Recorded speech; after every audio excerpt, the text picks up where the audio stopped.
Labas. Noriu tavęs paklausti tiesiai. Ar atsiranda tau kažkokia tai nepaaiškinama baimė, stresas apima tave, kad tu eini į susitikimą.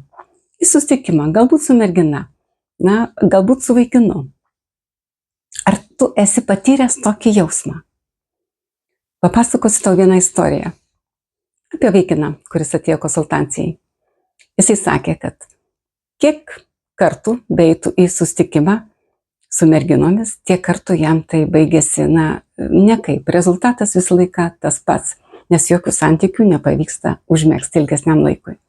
Sako, aš visuomet, kai ateinu, tiesiog kvailai pradedu šypsotis ir kažkokia nepaaiškinama baimė, nepasitikėjimas savimi, neturiu ką kalbėti, tiesiog pila prakaitas ir aš kvailai šypsausi.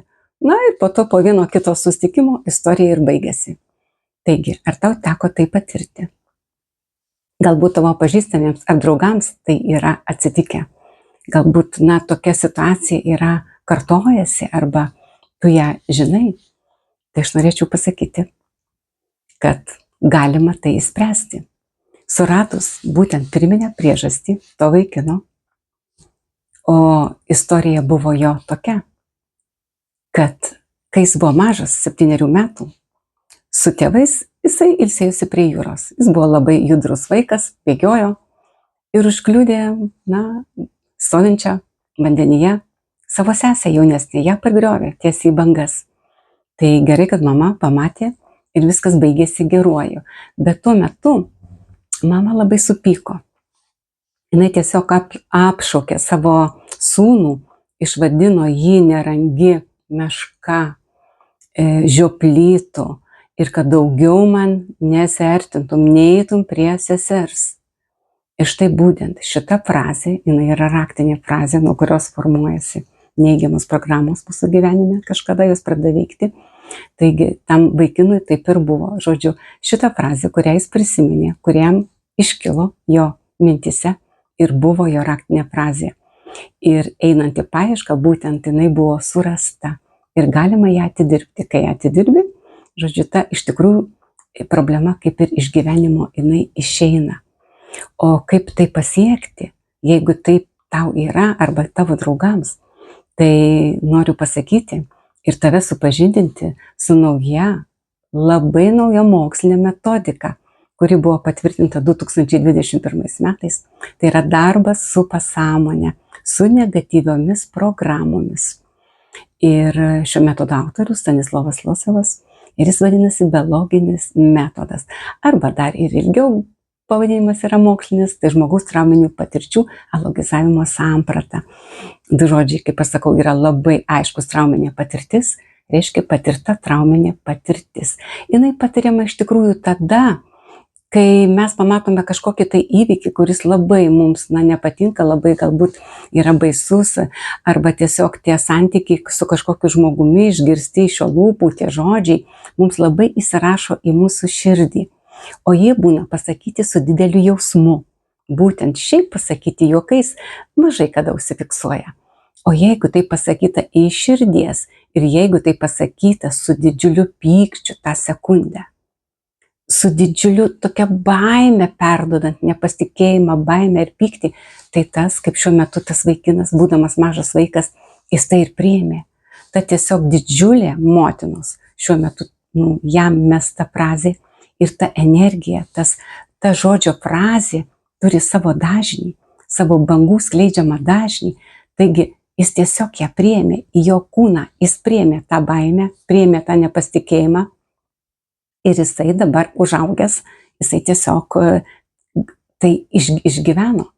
Ir žinoma, kai jisai ieškojo išeities, jisai ją ir surado. Taigi biologinis metodas gali tai išspręsti daugelį, nesakyčiau visas gyvenime problemas, jeigu mes patys to ieškome ir sąmoningai norime to. Šis metodas dirba su pasąmonė, su neigiamomis programomis. Jis unikalus tuo, paklausti, o tai kuo jis yra unikalus? Tai iš tikrųjų jis yra unikalus ir genialus daugeliu dalykų. Visų pirma, kad tai yra praktinė psichologija. O praktinė ta psichologija skiriasi nuo mūsų suvokiamos tos psichologijos, jinai yra kitokia.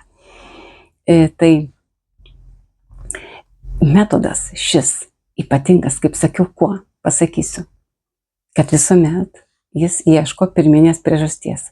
Bet kokia jūsų baimė, bet koks jūsų klausimas, problema, jinai turi šaknis. Kažkur kažkada tai įvyko ir kažkur kažkada tas jausmas tiesiog įsikerojo ir susiformavo į programą. O mūsų sąmonė, mūsų protas šiandieną, 30% mes laisvai visą tai sprendžiame, o visa kita yra užfiksuota mūsų pasąmonėje, daugiau 70% tai visur yra teigiama rašoma. Nes viso to mes nelaikome atmintyje, mūsų atmintis štai yra tenais mūsų pasąmonėje. Taigi, suradus tą pirminę priežastį, mes galime tai eliminuoti iš savo gyvenimo, būtent tą neigiamą programą. Ir kai mes ją eliminuojame, tai ta neigiama programa mūsų nebeveikia. O ką tai dar reiškia?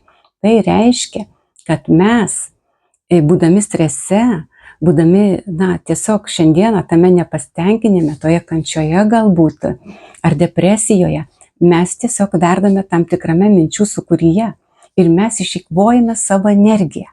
Mes tiesiog išeikvojame kiekvieną dieną, mes jaučiamės prasčiau, mūsų nuotaika dar labiau prastėja. Mes nebepasitikime nei savimi, nei kitais. Žodžiu, ta energija po lašelį jinai senka, o jinai tai mums buvo duota nuo pat mūsų gimimo, kai mes atėjome į šią žemę. Taigi, su šiuo metodu dirbant ir kiekvienoje praktikoje mes galime ir turime pilną galimybę susigrąžinti energiją, kurią mes išeikvojome jau. Mes ją susigrąžiname savo.